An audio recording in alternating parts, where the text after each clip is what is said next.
Shabbat Shalom, everybody. This is Rav Shmuel, Rabbi Stephen, with this week's 10-minute Torah, this week's Devar Torah. So I actually prefer the name Shmuel, my Hebrew name. I do. I've become more and more enamored of it, or I've been more and more, I liked it more and more as I've become more and more into Judaism and since I've become a rabbi. But I use Rabbi Stephen.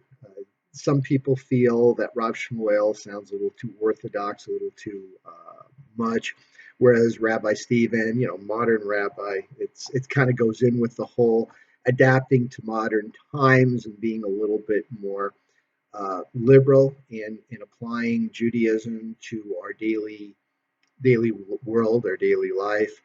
Um, I don't know. It's still a work in progress. I go by both, but mostly Rabbi Stephen. And of course, that's what my website says. So for now, we'll leave it, but you decide. So I want to thank everybody that's been showing up and turning out for our Saturday morning services. Again, if we don't have a minyan, folks, by 11 o'clock, we're just going to not do our Torah service. And of course, we'd all love to do the Torah service, but people show up at 11:30, quarter to 12 to start a Torah service. Then when we have a minyan, we just kind of have to set some limits. That's all there is to it. So it's 11 o'clock, folks. Come on, you can get in by then, right? I mean, we all like to sleep in on the weekends, but whatever, okay? So anyway, that being said, let's start talking about this week's Torah portion.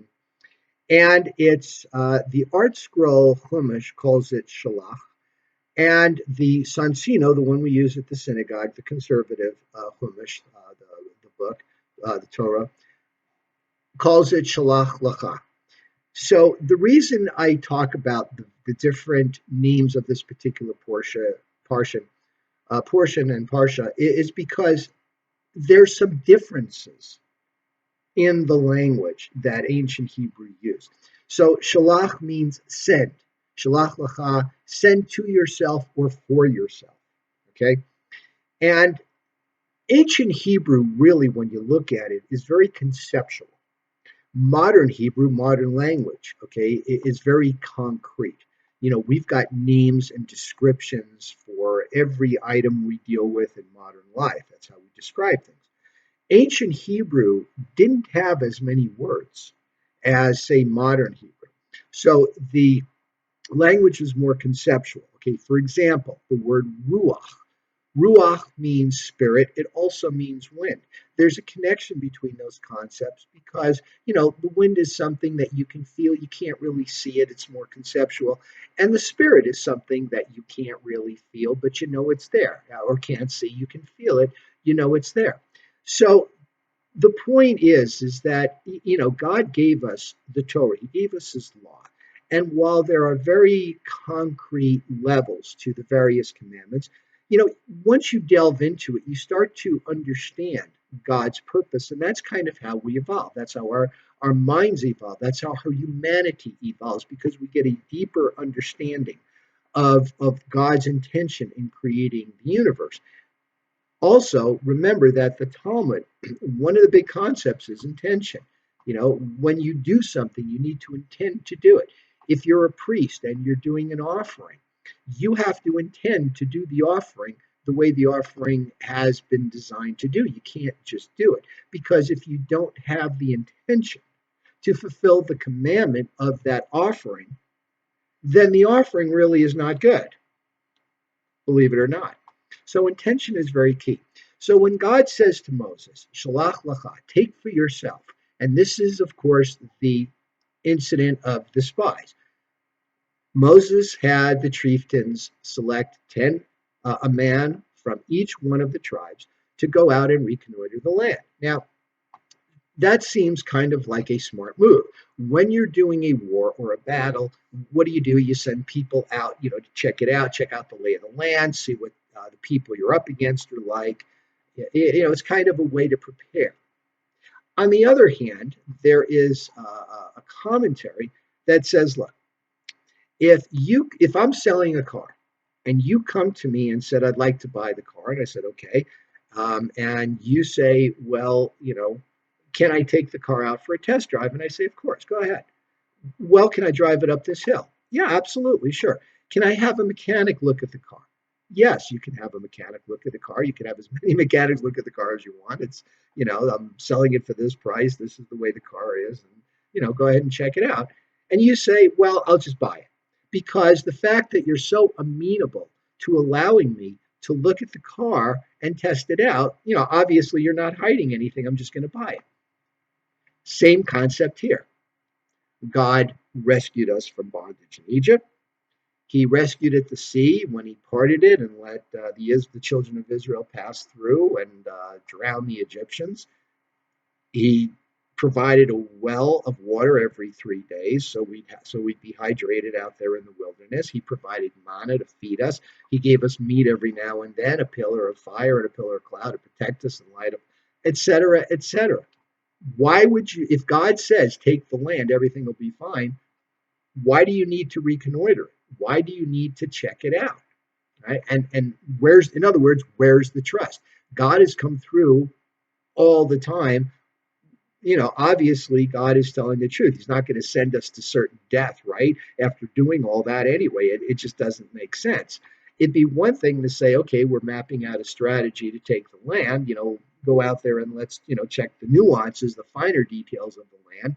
So we kind of know where to go rather than God said, yeah, take the land, you'll be successful. Okay. But, it's like somebody says, okay, you got a job, get in your car and come to work on Monday. Okay, well, let me get out my GPS and find the best way to get there, right? It makes sense. But the people didn't trust. So when the spies came back, of course, they told the truth, but they just spun it in a way that got everybody upset. Oh, they're giants, and the terrain is real treacherous, and there's no way. So when you say Shelach Lecha, okay, let's go back to the concept of the word Shelach, send out. Okay, some people say God was saying to Moses, if you want, that's the whole point of Shelach Lecha, send for yourself. And the implication of for yourself, and this is where the whole conceptual idea of ancient Hebrew comes in, is that if you really want to do it, if the people really need that concrete confirmation, go do it, right? So this is where the idea of conceptual Hebrew comes from. Now, is it that the people just had a very simple life and they didn't need the descriptive words that we need today? Or were the people more trusting? Psychologically, there's a difference between the way a child thinks and an adult thinks. When a person goes through puberty, their brains develop, right? They go from concrete thinking to conceptual thinking. The frontal lobes start to develop. And this is why kids should not do drugs. It sounds like, well, duh. Okay, but the reason is that when you have adolescents starting to do psychedelic drugs like marijuana, like LSD, some of the hallucinogens that are out there. People say, well, if you're an adult, it's one thing, but when you're a kid and your brain is developing, these drugs can physically impede the progress of the development of the frontal lobes. So you have an adult who is, say, in their 30s that's been using drugs since they were an adolescent, and they don't think conceptually. They only can think concretely. So concretely means if I do this, if I do what I'm not supposed to do, I'll get in trouble. Abstract thinking, conceptual thinking is, well, if I do what I'm not supposed to do, people are going to get hurt. I have no right to intrude on them, etc., etc. Thus, way it was, so were the ancient Hebrews more conceptual? Were they more evolved than us? Or was it just that their lives, they didn't need the concrete descriptions that we do because our life is more complicated? But the point is this.